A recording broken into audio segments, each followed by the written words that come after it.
Ashtanga, the perfect path of yoga. The eightfold path of yoga and Yoga Sutras by Patanjali explained. In the modern world, we understand yoga in terms of asanas and the physical postures, but it was not always like this before. The word yoga or asanas never existed alone. This is where older texts like Yoga Sutras of Patanjali come in to help understand the true essence of yoga and how it was performed in classical India, which was spiritually very evolved. The Yoga Sutras were originally compiled by Maharishi Patanjali prior to 400 CE in India by organizing and synthesizing knowledge about yoga from much older traditions. These sutras are the foundational texts of classical yoga. Many scholars of yoga believe that these sutras are a compilation of classical forms of yoga that existed in ancient India. Yoga Sutras of Patanjali are divided into 4 books or chapters. The first chapter contains Samadhi Pada, which refers to a deep transcendental state where the complete absorption of one's mind occurs with pure consciousness or the source of everything. This state of Samadhi is talked about as a tool to achieve liberation or Moksha in this life. The author iterates the means of achieving this state of Samadhi in this chapter. The second chapter contains Sadhana Pada, which means spiritual practice or spiritual discipline. It is in this chapter that consists of texts on Kriya Yoga and Ashtanga Yoga. Kriya Yoga is essentially a part of Ashtanga Yoga as it consists of 3 limbs of the Ashtanga Yoga. The third chapter contains Vibhuti Pada, which talks about manifestation of powers that are not normal and are only acquired after much disciplined practice of Ashtanga Yoga. It mainly focuses on the last 3 components of Ashtanga Yoga, which are primarily responsible for the gain of spiritual powers or siddhis. The fourth chapter contains Kavalya Pada, which primarily talks about emancipation from the world, the ego, and finally liberation. Let's now look at the eightfold path of Ashtanga Yoga. The word Ashtanga is a Sanskrit word in which Asht stands for 8 and Anga means limbs, so it literally means 8 limbs of yoga. Yoga Asanas is just one limb or component in Ashtanga Yoga. It consists of 8 limbs or steps to reach the ultimate. All these steps are equally important and prerequisites to next steps or limbs. The first 2 limbs or components, Yama and Niyama, basically are rules, ethics and behavior that one should adopt before integrating yoga as a way of life, for it to work for you than against you, because according to Patanjali, yoga also has a potential to self-destruct a person if proper ethics, value systems and morals are not set up for your own self. The first anga or limb is Yama. This is the first step or component in Ashtanga Yoga and is about morals and ethics of how you behave in the society. Before you dive into other limbs, it is necessary for a person or an aspirant to incorporate these Yama in daily life. There are 5 Yamas or ethical rules. The first one is Ahimsa, which literally translates to non-violence and refraining yourself as much as you can from harming other living beings. The second Yama is Satya, which means truthfulness or to be truthful among society you live in and to be true to your own self. The third Yama is Astya, which literally translates to non-stealing of anyone's property through mind, body and thoughts. The fourth Yama is Brahmacharya, which means restraining oneself from indulging in sexual acts through body and within the mind. The fifth and final Yama is Aparigraha, which literally means to be non-possessive of material gains. It is refraining oneself from gathering material gains through conquest, killing, stealing or hurting other human beings and nature. So these were the 5 Yamas one need to build into one's character before jumping to the next limb of yoga, which is called Niyama. This is the component of Ashtanga Yoga that includes virtuous habits, behaviors and certain observances. Let us now take a quick look at the 5 Niyamas that are there. The first Niyama is Shaucha, which means purity, cleanliness and clearness of mind, body and speech. The purity of the mind and body must be maintained and is considered necessary for salvation. The second Niyama is Santosha. It means to be always in a state of contentment and acceptance of others or one's own circumstances, so that there is always a chance to go beyond them and hopefully improve on them, because if you do not accept your current circumstances, then you won't be able to go past them or improve upon them. The third Niyama is Tapas. It means to keep moving forward with persistence, enthusiasm and maintain disciplined approach and personal austerity in life. Tapas comes from the Sanskrit word tap, which means heat. It is said that for one to have tapas in your life, you will need to generate enough tap or heat so you can maintain your burning enthusiasm in life. Tapas is not possible if you are cold all the time, because that means there is not enough heat or energy in the system to maintain persistence, enthusiasm, or discipline in life. The other limbs like yoga, asanas, and pranayama help generate heat or tap in the system. Therefore, you can use that tap or heat to create persistence, discipline, personal austerity, and enthusiasm in life.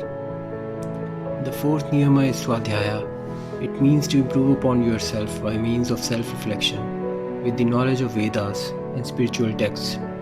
By continuously studying Vedic texts, one tries to self-reflect, thus gaining more knowledge about oneself. It also refers to a study of self by introspecting one's own thoughts, speech, and actions, which excels one's being towards liberation. The fifth and final niyama is Ishvara Pranidhana. It means contemplation or deep reflective thought about source of everything.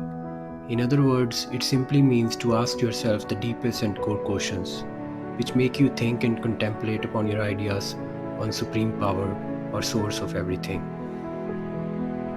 You can call this power God, supreme consciousness, a deity of your choice, Brahman, true Guru, true self, or universal soul, etc., as long as you're contemplating upon something which you hold greater than yourself.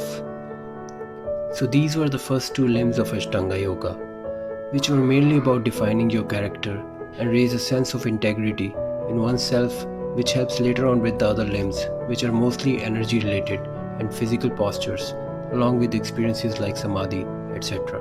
The next limb or component of yoga is asanas. We all know what it means since there are so many yoga asanas practiced in the world today. Maharishi Patanjali defines asana as any physical motionless posture that one can hold for periods of time in a steady manner without causing discomfort to your body or self. He also stated that an asana could be any posture and did not specify any postures that qualify under asanas. He also said that asanas get perfected over time by practice along with practicing other limbs. Patanjali also said that getting perfection in one asana is enough to go to the next limb, which is pranayama. He also wrote about the importance of vinyasa, which literally means the flow of asanas is as important as asanas itself. He iterated that having improper flow from one asana to another can produce toxicity in the system and hence an injury. One of the asana sequences that have been there for centuries and have been said to have both physical and energy-wise benefits is Surya Namaskar or Surya Kriya or Sun Salutation. There are many variations for the Surya Kriya in different schools of yoga, but the base is same. The next limb or fourth component of yoga is pranayama. Pranayama is again a Sanskrit word in which prana means life force or breath and ayama means extension, expansion or regulation. Pranayama means how you control and expand the life force. Prana or life force is said to use three main channels or nadis to flow the vital energy from the lower energy center to the upper energy center. The three main nadis or channels it flows through are Ida on the left side, Pingla on the right, and Sushumna in the center. The prana or vital life force that flows through these channels is further categorized into 5 categories by means of vayus, which means air or wind. There are 5 types of prana vayus, mainly prana itself, apana, udana, samana and vyana. The location of prana vayu is in the heart and is known as the inward moving energy that is responsible for all the outside performance and tasks. The location of Apana Vayu is in the anus and is the outward moving energy that is responsible for entering and exiting food through the body, including sweating, etc. Udana Vayu is the upward moving energy and its location is in the head and throat and is responsible for coughing, vomiting, hiccuping, burping, yawning and sneezing. Samana Vayu is the transforming and balancing energy. It is located in the navel and is responsible for mixing food and liquids, including digestion.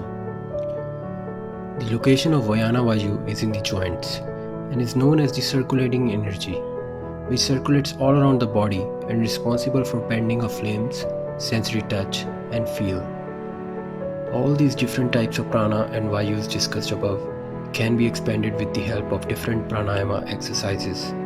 Pranayama exercises are known to cure most of the diseases that are known to mankind, excluding infections, because they are caused by external viruses.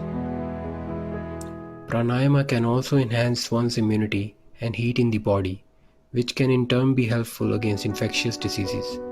Different types of pranayama exercises include conscious rapid breathing, slow breathing, varied short-long breaths, breathing with one nostril open, utterance of certain sounds, holding stomach postures with full inhalation and full exhalation, and much more. It also helps regulate the flow of breath and prepares one's body and mind for higher states of meditation or next limbs of yoga.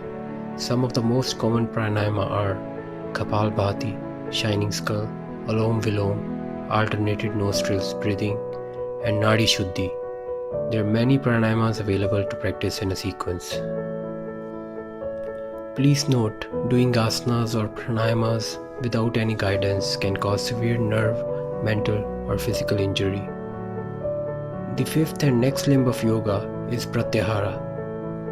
The word Pratyahara is a combination of two words, Pratya meaning anti, against, weaning away, withdrawal, or contra, and Ahara meaning input or intake. Pratyahara means to stop yourself from intaking any sensory information gathered from outside, or simply withdrawal of the sensory organs from outside to inside ourselves. It includes all the sense organs. For example, closing your eyes for long periods of time stops any sensory input from outside through eyes, which in turn makes you less susceptible to be influenced by outside world. Please note that closing your eyes does not mean you should sleep. In order to practice Pratyahara, an aspirant should close his eyes but still stay awake. There are many methods by which one can practice Pratyahara. Pratyahara is normally practiced by watching one's breath while keeping slight attention in between your eyebrows. Another method is to keep your attention to the lower part of your spine while watching your breath. There are two types of Pratyahara, Karma Pratyahara and Mano Pratyahara. Karma Pratyahara just means devoting oneself to divine action and deeds. For one to practice Karma Pratyahara, every action needs to be performed in a form of selfless service. Practicing Karma Pratyahara leads one towards Mano Pratyahara, which is the pure form of Pratyahara in which the complete disconnect from senses happen and one consciously starts to divert attention from anything that is not wholesome. The energy finally is turned inwards and Mano Pratyahara takes place. The sixth limb of yoga is Dharana. Dharana is the first step towards meditation and literally means to hold or maintain your concentration on one-pointedness. It means practicing concentration on any object in your mind without consciously wavering from it. The object could be a deity, an image, an idea, or a point in your body. An unwavering focus and prolonged concentration on an object complete the process of holding dharana, and there is a natural transition to the next limbs of yoga. You can practice dharana with many ways. One basic technique which is commonly used to practice dharana is keeping a lit candle or a lamp and concentrating upon the flame for prolonged periods, first with eyes open and then eyes closed. Another simple way is to close your eyes and concentrate with unwavering focus on the tip of your nose. The seventh limb of yoga is Dhyana. When you can concentrate your dharana on one object, then the next step is contemplating on different ideas, thoughts, and cognitions around this concentrated object freely without any restrictions, and that is known as a state of Dhyana. You are in Dhyana when you start to think about the object you are focused upon.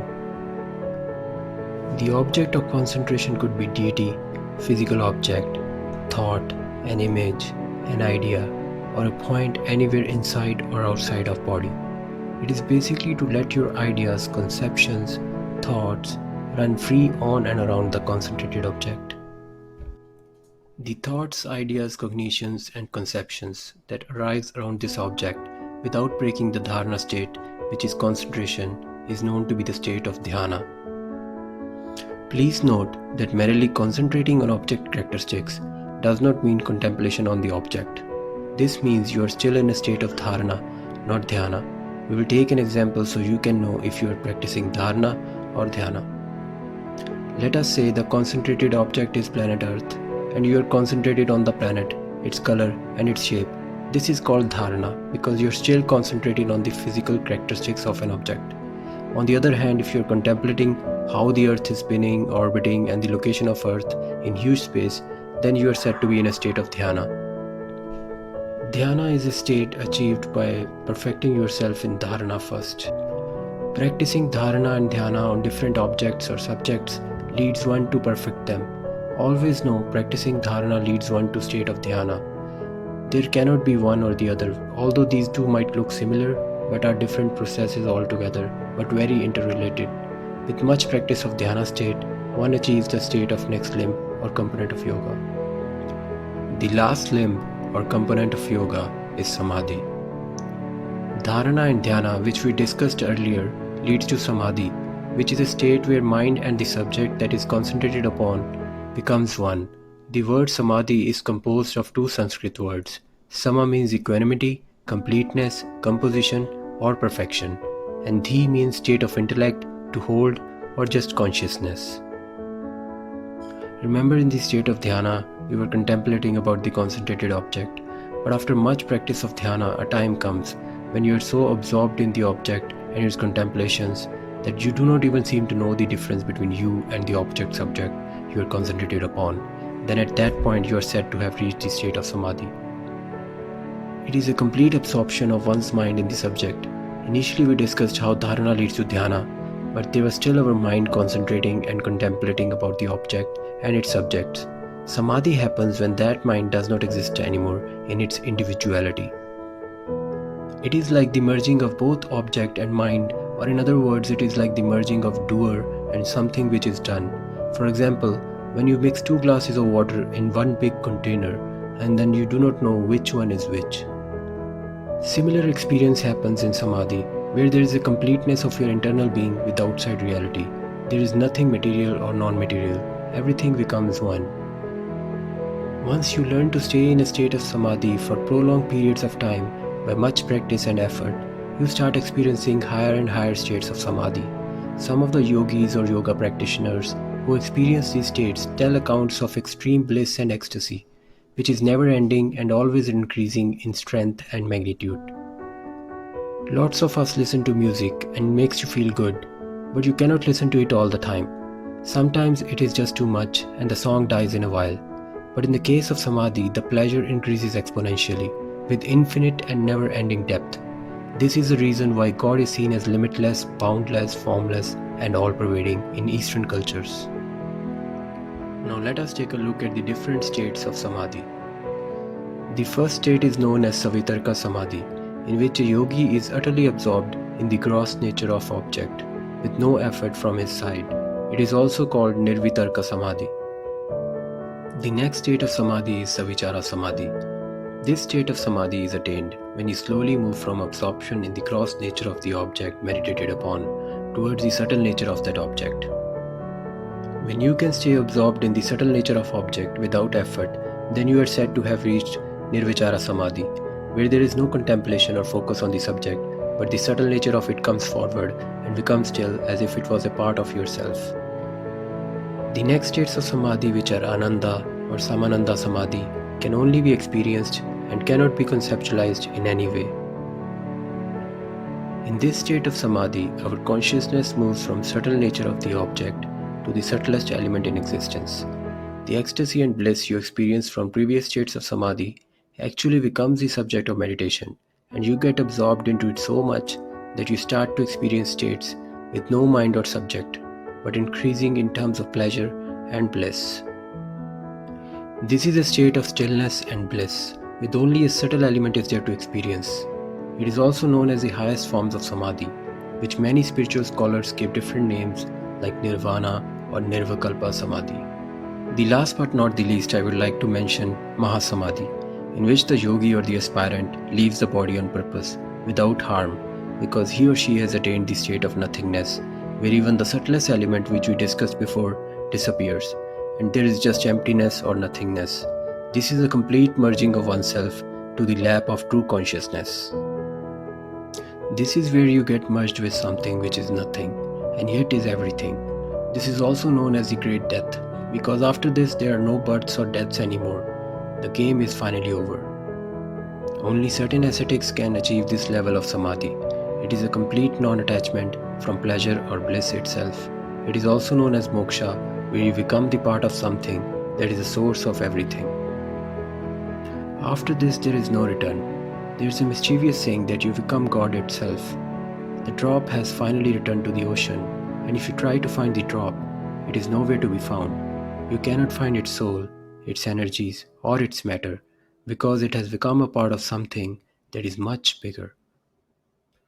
Subscribe for more videos on spirituality and meditation. Explore Indian Vedic teachings and explanations by renowned yogis. Leave your comments on what you think about this video and leave recommendations. Like, comment, share please to spread the message of Patanjali. Thank you.